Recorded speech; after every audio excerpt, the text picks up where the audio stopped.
The scent hit him like a thunderclap, wildflowers after rain and copper-bright fear, threading through the ancient pines of Blackwood Forest. Alpha Rider Blackwood froze mid-patrol, every muscle coiling tight as his wolf surged forward with violent recognition. Someone was running through his territory, someone who smelled like destiny and desperation all at once. What he found bleeding and exhausted at the forest's heart would ignite everything he thought he understood about fate, mates, and the woman who'd been fleeing monsters, never knowing she was becoming one herself. The forest floor tore at Sarah Mitchell's feet as she crashed through undergrowth that seemed designed to slow her down. 3 days since she'd fled Portland. 3 days of pushing her body past every limit, sleeping in stolen moments, always listening for the sound of pursuit growing closer. And this was her sanctuary, endless wilderness that could hide her or kill her with equal indifference. She'd left everything behind. Her apartment with its carefully curated sense of safety. Her photography studio where she'd built a career capturing wild things from a careful distance. Even her real name felt like a costume she'd finally shed, buried beneath the panic and adrenaline of running for her life. Marcus had found her.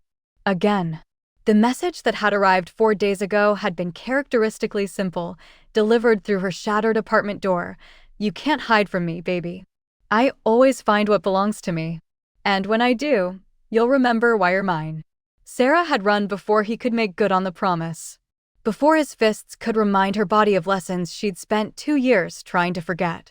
Before the Volkov family, his employers, his protectors, his excuse for being untouchable, could make her disappear the way they'd made others disappear. The forest's darkness swallowed her whole as dusk bled into night. Her camera equipment, abandoned miles back. Her phone, destroyed so they couldn't track her. Everything except the clothes on her back, a water bottle, and the desperate hope that maybe this time, she'd run far enough. The stream appeared like salvation, cold, clear water cutting through ancient trees. Sarah collapsed beside it, lungs burning, legs trembling with exhaustion. Blood trickled from scratches covering her arms. Her jeans were torn. Somewhere in the frantic flight, she'd lost a shoe. As moonlight filtered through the canopy, Sarah allowed herself a moment of fragile hope. Maybe this time would be different. Maybe she'd finally found a place where Marcus's money and connections couldn't reach. Where the violence that had defined her life for 18 months couldn't find her. The forest felt different here, older, wilder, thrumming with something she couldn't name. Animals watched her from the shadows, their eyes reflecting moonlight. The air itself seemed charged, electric with potential. She'd always felt different in nature, more awake somehow, but this was something else entirely. This is where I disappear, she thought. Where Sarah Mitchell stops existing. Where I become no one, nothing, just another ghost in the wilderness. She was wrong. The first sign came as a low, rumbling growl that seemed to vibrate through the earth itself. Sarah's head snapped up, hard hammering. Through the trees, she could see them, shapes moving with predatory grace. Wolves. Bigger than any wolves had a right to be. And they were coming straight for her. 20 yards away, Ryder Blackwood's human form barely contained the alpha wolf clawing for dominance beneath his skin. He'd been patrolling the eastern border when her scent reached him, carried on the wind like a prayer he hadn't known he was waiting to hear answered. His wolf had recognized it instantly, instinctively, with a certainty that bypassed logic entirely. Mate. For 300 years, his bloodline had protected Blackwood Forest. For 34 years, he'd been alpha of the pack that called this wilderness home. And in all that time, he'd never once caught a scent that made his wolf go absolutely feral with the need to claim, protect, possess. Until tonight. Until her. He'd tracked her scent for miles, his pack falling into formation behind him. The beta, Cole, had sent the mental warning through their bond, human in our territory. Injured. Running from something. But Ryder barely registered the words. His entire being had narrowed to a single purpose, reach her before whatever she was running from did. When he finally saw her, collapsed beside the stream with blood on her skin and terror in her eyes, something fundamental shifted in his chest. The mate bond didn't just snap into place, it detonated, sending shockwaves through every cell of his body. She was beautiful in a fierce, feral way that spoke to his wolf. Long dark hair tangled with leaves and pine needles. Pale skin luminous in the moonlight. And her eyes, even from a distance, he could see they weren't quite human. They caught the light wrong, glowing with an inner radiance that was pure turquoise electric blue. Not entirely human, his wolf whispered. Ours. Different. Special. Ours. Sarah's gaze locked onto his, and Ryder watched awareness dawn across her face. Shock, fear, recognition of something her conscious mind couldn't possibly understand. The air between them crackled with electricity that had nothing to do with the mate bond and everything to do with whatever power slept in her veins. Then she did exactly what his wolf expected. She ran. Ryder was faster. He caught her within 3 strides, his hand closing around her wrist with gentle inevitability. The moment their skin touched, electricity literally sparked between them, blue lightning dancing from her fingers to his palm. She gasped. He growled. The mate bond roared its approval. Don't, he said, his voice rougher than he'd intended, halfway between man and wolf. You're safe now. Safe. She tried to wrench free, panic making her stronger than she had any right to be. Let me go. They're coming, Marcus is coming, I have to. No one touches what's mine. The words emerged as a possessive snarl that made his beta shift uneasily in the shadows. Ryder forced himself to gentle his tone, to remember this terrified woman wasn't Pack, didn't understand what she was, what they were, what she meant to him. You're in Blackwood territory now. Under my protection. Nothing gets through my pack. Nothing gets to you. She stared at him with those impossible blue eyes, and Ryder felt the exact moment shock overwhelmed her exhausted body. She crumpled forward, and he caught her easily, cradling her against his chest as if she weighed nothing at all. Her scent surrounded him, wildflowers and rain, fear and something other. Something that made his wolf pace restlessly, whining with recognition of a bloodline that shouldn't exist anymore. Boss, Cole said quietly, emerging from the trees with the rest of the pack. Her eyes. You saw her eyes. I saw. Ryder's arms tightened protectively around his unconscious mate. In the moonlight, with her defenses down, he could see what he'd missed in the initial chaos, faint patterns on her skin that looked almost like runes, glowing softly with the same blue light as her eyes. The hunters, Jenna breathed, his sister's voice carrying a warning. If she's what I think she is, then she needs us even more. Ryder turned toward his cabin, his pack falling into protective formation around him. Send scouts to track whoever's pursuing her. I want to know what we're dealing with. And get Maya, she's injured and going into shock. As he carried Sarah deeper into pack territory, into the heart of the forest that had been his family's domain for centuries, Ryder Blackwood understood 3 things with absolute certainty. This woman was his destined mate. She had no idea what she was or what power slept in her veins. And whatever was hunting her had just made the fatal mistake of following her into his territory. Let them come. They'd learn the hard way why alphas didn't surrender what belonged to them. Sarah's lungs burned with every ragged breath as she crashed through Blackwood Forest, branches clawing at her face like skeletal fingers. 3 days. 3 days since she'd fled Portland with nothing but a backpack and the clothes on her back.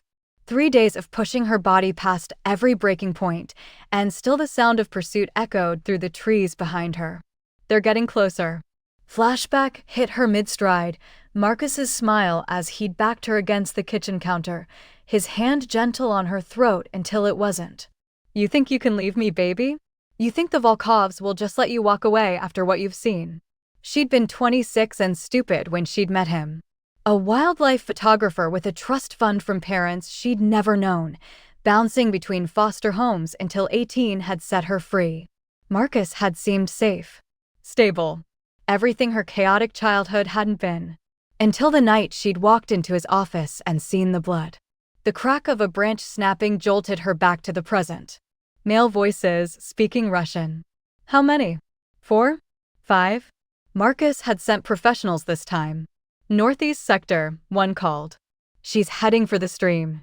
Sarah's legs trembled as the forest opened onto rushing water. Dead end. Behind her, Flashlight beams cut through the darkness. Her hands shook as she reached for the knife in her boot. Pathetic defense against trained killers, but she'd die fighting. 3 miles west, Rider Blackwood froze mid-patrol. The scent hit him like a physical blow, wildflowers and rain, terror, and something other that made his wolf surge forward with violent need. Every instinct screamed mine with a certainty that bypassed 3 centuries of careful control. "Boss?" Cole's voice seemed to come from underwater. "You good?" Ryder's eyes flashed gold. "Someone's in our territory." His voice dropped to a growl. "My mate." Then he was running, his pack flowing through the shadows behind him. Sarah heard them before she saw them, massive shapes moving through the trees with predatory grace. The largest emerged from darkness itself, and her breath caught. He was enormous, easily 6'5", built like violence incarnate. Long dark hair framed a face that belonged in myths, and his eyes, his eyes glowed amber gold in the moonlight. Not human. Whatever he wasn't human. "Stay back," she whispered, knife raised with shaking hands.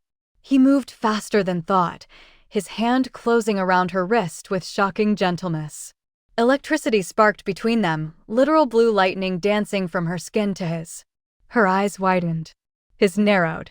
"You're in my territory now," he said, his voice rough with barely contained power. "Under my protection." The world tilted. Sarah's vision went gray at the edges, her body finally surrendering to exhaustion and shock. She felt herself falling, felt impossibly strong arms catch her, felt something fundamental snap into place in her chest. Then darkness claimed her. Ryder cradled his unconscious mate against his chest as Marcus's men burst into the clearing, weapons raised. They froze when they saw him. Saw the way moonlight caught his eyes, turning them predator bright. Saw the massive shapes of his pack surrounding them in the darkness. "You're trespassing," Ryder said softly, dangerously. "In my forest. Hunting what's mine." The lead mercenary raised his gun. "The Volkovs want the girl. We're just here to—" He never finished the sentence. Ryder's smile showed too many teeth. "Tell your masters if they want her, they'll have to go through me. Tell them the Blackwood pack doesn't surrender what belongs to us." His eyes flashed pure gold. "Now run." They did.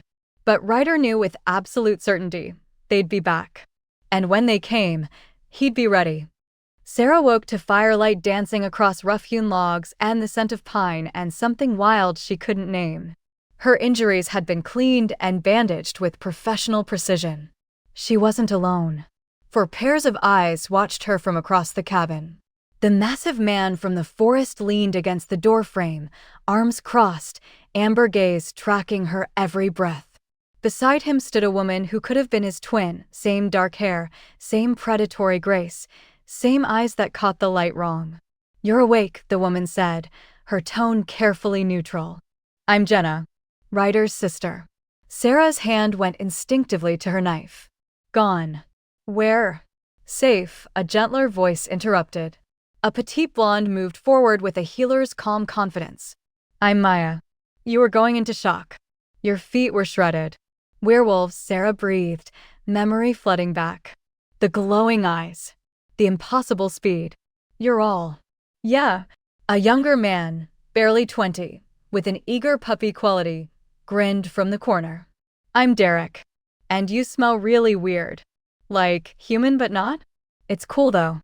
"Derek," Ryder's voice carried alpha authority that made the younger wolf immediately duck his head. He pushed off the doorframe, moving with liquid grace that was definitely not human. "Give her space." A fourth man stepped forward, older, serious, with silver threading his dark hair. "Cole, beta of this pack. We need to discuss what happens now." Sarah's heart hammered. "I'm leaving. I just need my things." "You can't." Ryder's certainty made her spine stiffen. "Those men will kill you. And now that you know what we are. So I'm a prisoner?" "Your pack," Maya said gently. "Or you could be." "No." Sarah stood despite her protesting body. "I won't be owned by anyone ever again." Ryder's jaw tightened, frustration bleeding through his careful control. "The mate bond doesn't mean ownership, Sarah. It means belonging. There's a difference. Not from where I'm standing." She caught the look exchanged between pack members' concern, doubt, something that looked like pity.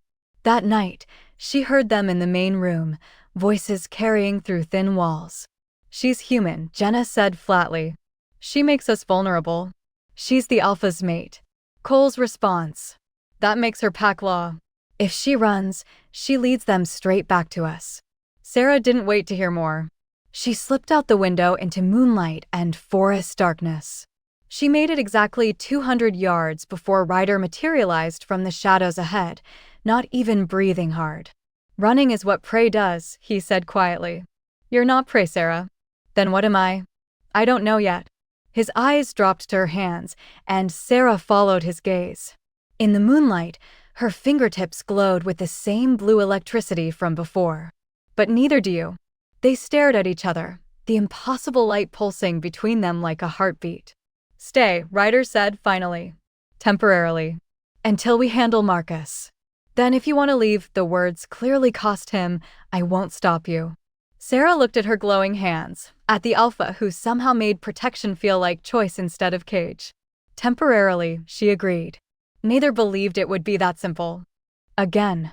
Sarah wiped sweat from her eyes, circling Ryder in the clearing behind his cabin. 5 days of training had turned her soft photographer's hands calloused and strong. She feinted left, then drove her elbow toward his ribs with everything she had. He caught her wrist with inhuman speed, spinning her until her back pressed against his chest, his arm locked across her throat in a hold that was gentle despite being completely inescapable. "Better," he rumbled against her ear, and Sarah felt the mate bond pulse between them like electricity. "But you're still telegraphing. Your shoulder drops before you commit." "Hard not to telegraph when you can hear my heartbeat," she muttered, trying to ignore how perfectly she fit against him. He released her immediately, putting deliberate space between them. The training had become a kind of torture, every touch igniting something neither could act on, every session pushing them closer to a line she wasn't ready to cross. Because Marcus had started the same way. Sweet. Protective. Teaching her self-defense for her safety. Then the grip on her wrist would linger too long. The corrections would come with criticism. The protection would become a cage she couldn't escape. But Ryder wasn't Marcus. When she said stop, he stopped. When she needed space, he gave it. When she made a choice, even one he disagreed with, he respected it. The difference was terrifying in its own way. "You're fast," Ryder observed, watching her with those unnerving amber eyes. "Faster than you should be. Stronger too." Sarah shrugged, uncomfortable with the scrutiny. "Adrenaline." "Maybe." But his tone said he didn't believe it. Pack members had started warming to her. Maya taught her about healing herbs, Derek peppered her with questions about photography and the human world. Even Cole had begun nodding acknowledgement when she passed. Only Jenna remained ice cold. "Human mates make alphas weak," she'd said that morning, loud enough for Sarah to hear. "Distracted. Vulnerable." "Training's over," Ryder said abruptly.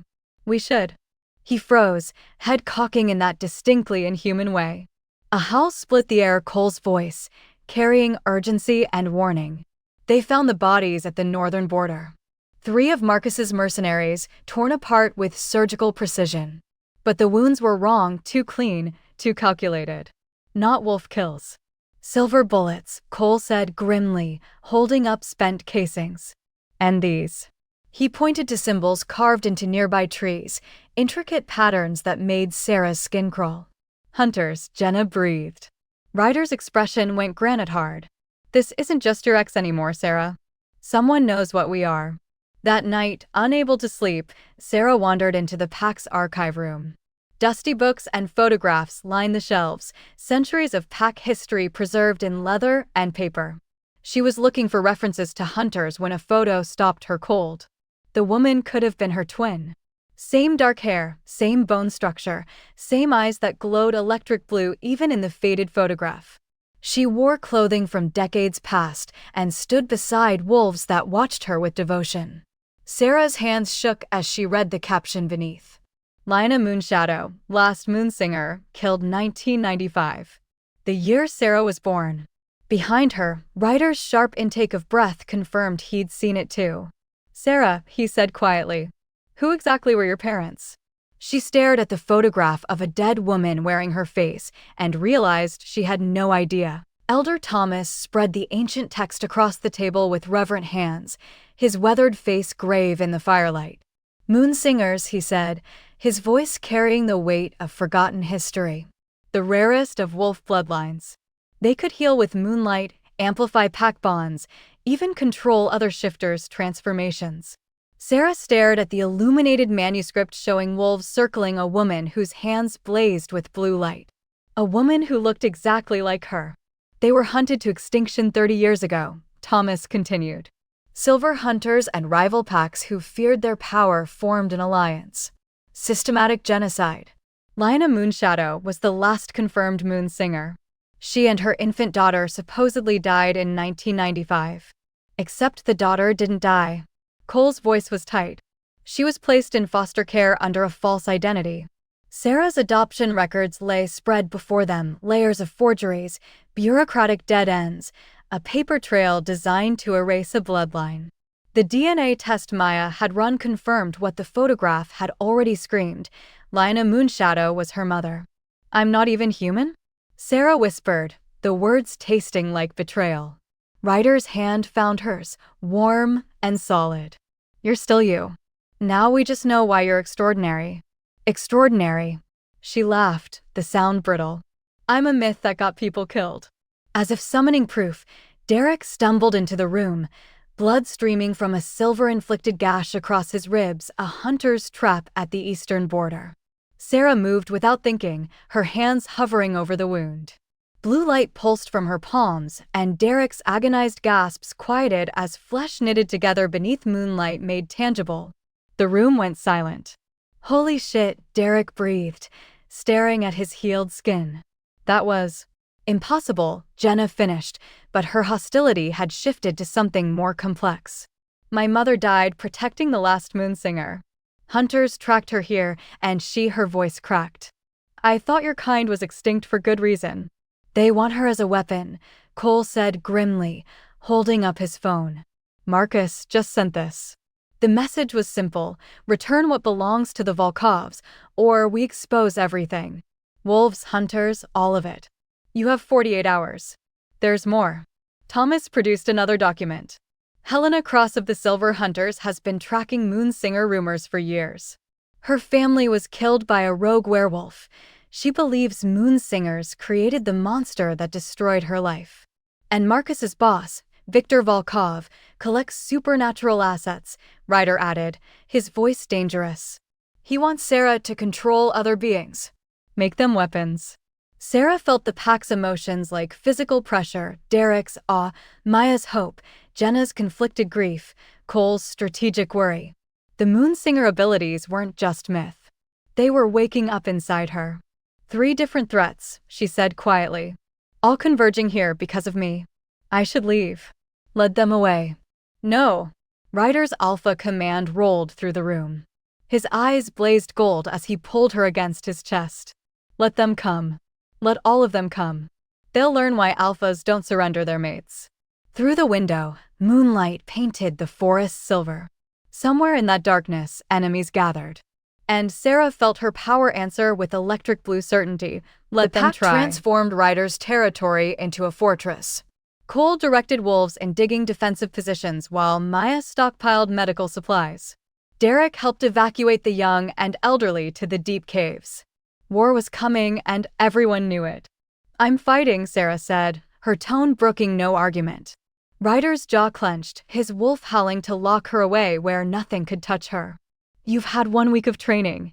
And a lifetime of running. Her eyes flashed that electric blue. I won't hide while people die for me. You'll die if you. That's not your choice to make. The words cracked between them like lightning. I won't be controlled, Ryder. Not even by you. His alpha dominance rolled out instinctively, making lesser wolves drop their eyes. Sarah held his gaze, unflinching. The standoff stretched until Maya's quiet voice cut through. Alpha, she's not fragile. Moonsingers were warriors before they were myths. Something shifted in Ryder's expression. Then prove it. For 3 days, Sarah trained like her life depended on it, because it did. She was fast, unnaturally so, her moon's singer blood lending her speed that blurred human and wolf. When she finally disarmed Cole in a sparring match, the beta's shocked respect said everything. That night, she and Ryder faced each other in the training circle, the mate bond a living thing between them. He came at her full force, and she met him blow for blow until they were both breathing hard, pupils blown wide with something that had nothing to do with combat.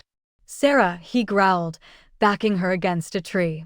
She grabbed his hair and pulled him down to her mouth. The kiss detonated between them, desperate, claiming inevitable. When they finally broke apart, blue and amber light pulsed where their skin touched. "The full moon," Maya said softly from the cabin doorway. "It's time."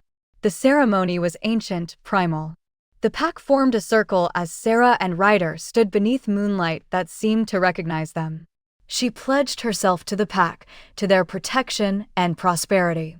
He pledged to honor her strength, to stand beside her rather than before her. When he bit her shoulder in the claiming mark, and she returned it with canines that had grown sharp and wolf-like, power exploded between them.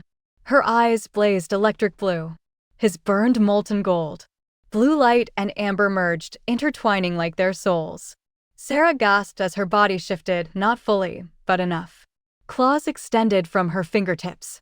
White fur rippled across her arms. Her senses sharpened to supernatural clarity. "Beautiful," Ryder breathed against her temple. "You're absolutely beautiful." Later, alone in his cabin, vulnerability replaced ferocity. Sarah traced the scars across his chest, reminders of battles fought, family lost. He mapped the fading bruises Marcus had left, promising silently that no one would ever hurt her again. "I choose you," she whispered. "Even knowing what's coming." "I choose you," he replied. "Because of what's coming." Dawn found them wrapped together, the mate bond settled into certainty. Through the window, Sarah saw Jenna watching as she healed a scout's silver wound with moonlight. The warrior approached slowly. "I was wrong. You're not his weakness." Jenna's voice carried the weight of acceptance. "You're his strength. Ours too." Pack unity had never felt stronger, which made Cole's urgent arrival all the more chilling. They're here. All three factions. Marcus, the hunters, Volkov's forces. They've entered the forest. Ryder's arms tightened around Sarah. "Then let them come." But they both knew everything was about to burn. They came at dawn, when the forest was still caught between darkness and light, a coordinated assault designed to overwhelm. East perimeter. Cole's howl carried the warning. Heavy weapons, at least 20 hostiles. Gunfire erupted, shattering the morning calm. Marcus and his Volkov mercenaries advanced with military precision, automatic weapons spitting death into ancient trees. West side, hunters. Jenna's voice tight with old hatred. "Silver rounds, they know our patterns." Helena Cross led her silver hunters like a general who'd studied her enemy for decades. Every position calculated. Every shot placed to kill. South. Derek's panicked call. Containment teams, tranquilizers. They're coming for the center. Volkov's special unit, equipped to capture rather than kill. Equipped to take Sarah alive. Ryder's battle strategy deployed instantly. Cole, take east with half the pack. Jenna, west with the warriors. Derek, south with the scouts. Use the terrain. Make them bleed for every inch. Sarah stood in the protected center with Maya and 3 young wolves, feeling utterly useless as her pack went to war. Through the moon-singer bond, she felt everything: Derek's fear, Cole's rage, Jenna's cold determination. Then the pain hit. Sharp, agonizing, a pack member shot with silver. Another down, bleeding. A young wolf screaming. "I have to," Sarah started forward. "No." Maya grabbed her arm. "You stay here, that's the Alpha's command." But Sarah was already running, blue light blazing from her hands as she reached the eastern front. A wolf lay dying, silver burning through his chest. She pressed her palms to the wound, moonlight pouring from her like liquid salvation. The wolf gasped, healing, living. Ryder materialized beside her, covered in blood that wasn't his, fury and pride warring in his amber eyes. "You disobeyed a direct order. Court-martial me later." She moved to the next wounded wolf. Right now, I'm saving your pack. He almost smiled. Almost. Then Marcus's voice cut through the chaos. There she is. My Sarah. He emerged from the smoke, face twisted with obsessive rage. Behind him, 3 mercenaries aimed weapons at her heart. You think you can leave me? Marcus's laugh was unhinged. You think this animal can protect you? Come back where you belong, and I'll call off. No. Sarah stood, electricity crackling around her fingers. I don't belong to you. I never did. Then you'll die like the freak you are. He lunged. Sarah met him with everything Ryder had taught her and everything her Moon Singer blood made possible. She was faster, stronger, no longer the terrified woman he'd beaten into submission. When Marcus hit the ground, nose shattered and rage turning to fear, Sarah stood over him. I'm not your victim anymore. Ryder appeared, wolf practically feral with the need to tear Marcus apart. Sarah, move. Let me. No. She held his gaze. He's mine to face. Mine to finish. Marcus spat blood. You stupid bitch, I'll. She didn't let him complete the threat. One precise strike to the temple, and Marcus Creed crumpled, unconscious. It's done, she breathed. That's when the silver bullet took Ryder in the chest. He went down hard, shock and silver poisoning stealing his breath. Sarah's scream tore from her throat, primal, anguished. A Moon Singer's grief made sound. Power exploded outward. Her eyes blazed pure white blue, brighter than any moon.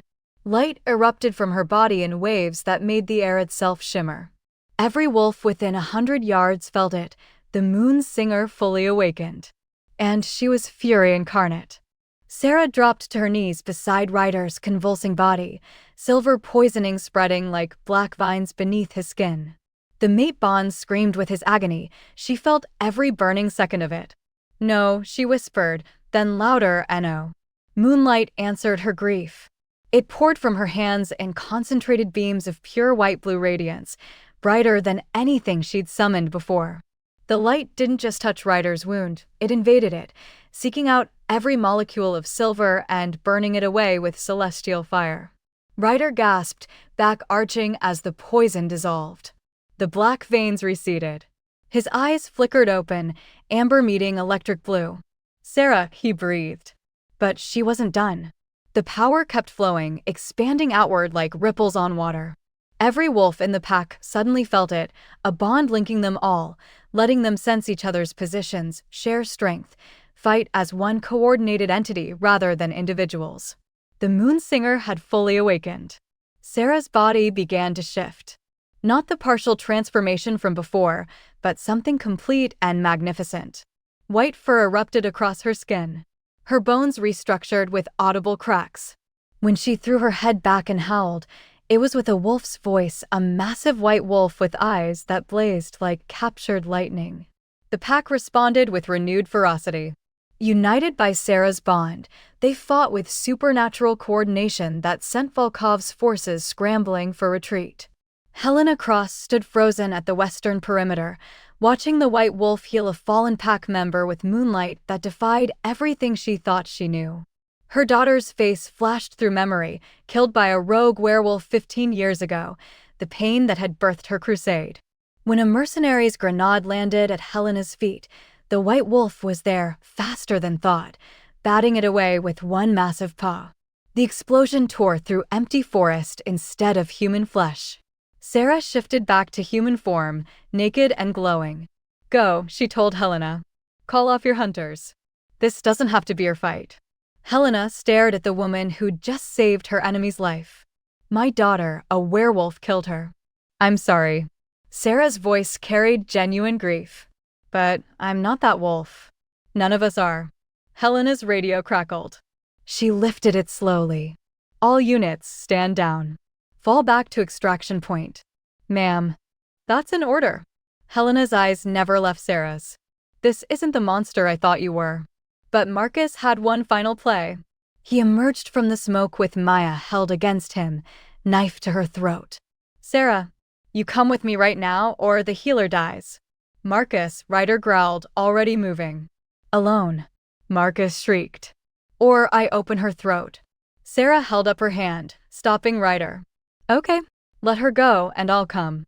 Sarah, no, Maya whispered. It's okay. Sarah walked forward calmly, ignoring Ryder's alpha command to stop. I'm not afraid of him anymore. Marcus's makeshift position was a hunter's blind half a mile south. His face was swollen from their earlier fight, his eyes wild with drugs and desperation. Everything, his job, his reputation, his control, had been stripped away. You ruined me, he hissed, the knife shaking in his hand. You chose a fucking animal over me. Sarah's laugh was cold. He never pretended to be anything but what he is, Marcus. You're the real monster. You just wore a better mask. Then we die together. He lunged. Sarah moved with Moonsinger speed, disarming him with techniques Ryder had drilled into her over endless training sessions. The knife clattered away. Marcus threw a desperate punch. She caught his wrist, twisted, heard bone snap. Please, Marcus crumpled. Sarah, please, I loved. No. She stood over him. You loved owning me. There's a difference. When he reached for the gun tucked in his belt, Sarah's instincts took over. One strike to the throat. Precise. Final. The way Ryder had taught her to end threats permanently. Marcus Creed died choking on his own blood. His last gurgled words, Volkov will never stop. Sarah stared at her hands, hands that had just taken a life. She waited for guilt, for horror. She felt only cold certainty. She was no longer prey. She was the hunter now. The funeral pyres burned for 3 days. 7 pack members lost, countless wounded, but they'd survived. Blackwood pack still stood. Sarah sat on the ridge overlooking the ceremony, Ryder's arms solid around her shoulders. Her hands were clean, but she still felt Marcus's blood on them, warm, sticky, final. I killed him, she said quietly. I looked him in the eyes and You survived. Ryder turned her face to his. That's not murder, Sarah. That's justice. That's strength. It doesn't feel like strength. It will. He pressed his forehead to hers. I promise, it will. A week later, Helena Cross returned. Alone. Unarmed. She stood at the border until Cole escorted her to Ryder's cabin, where Sarah waited with the alpha pair authority she was still learning to wear. I've spent 30 years hunting monsters, Helena said without preamble. Convinced every supernatural being was evil because one killed my daughter. But you saved my life. You showed me. She paused, the words clearly difficult. Not all of you are monsters. Some of us are just trying to survive, Sarah replied. I'm proposing a truce. Information sharing. Silver Hunters will warn you of threats, and you help us identify the actual rogues who need elimination. Helena extended her hand. You bridge 2 worlds, Sarah. Use that. The handshake felt like the future clicking into place. Word spread through the supernatural community like wildfire. The Moonsinger had returned. The impossible bloodline lived. Within days, ambassadors arrived, vampire covens seeking alliance, witch circles offering magical support, wolf packs requesting audience with the legend made flesh.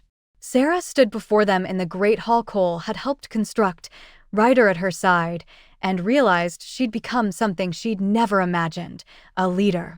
Not just Luna of Blackwood Pack, but a bridge between species that had hidden from each other for centuries. We've spent too long in shadows, she told the assembled supernatural representatives. Too long afraid. Maybe it's time we stop hiding from the world and start living in it. The applause was thunderous. Jenna found her afterward, pulling her into an unexpected embrace. You're good at this, the warrior said. The political stuff.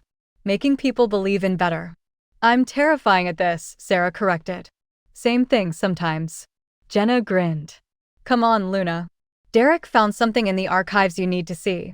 The photograph was dated 1987, a group of women with glowing blue eyes, standing together in what looked like a sanctuary. Moonsingers. Plural. They might still be out there, Derek breathed. In hiding, like you were. Sarah traced their faces, feeling hope kindle. Then we find them. We rebuild. But halfway across the world, Viktor Volkov watched surveillance footage of Sarah's awakening on repeat. The white wolf.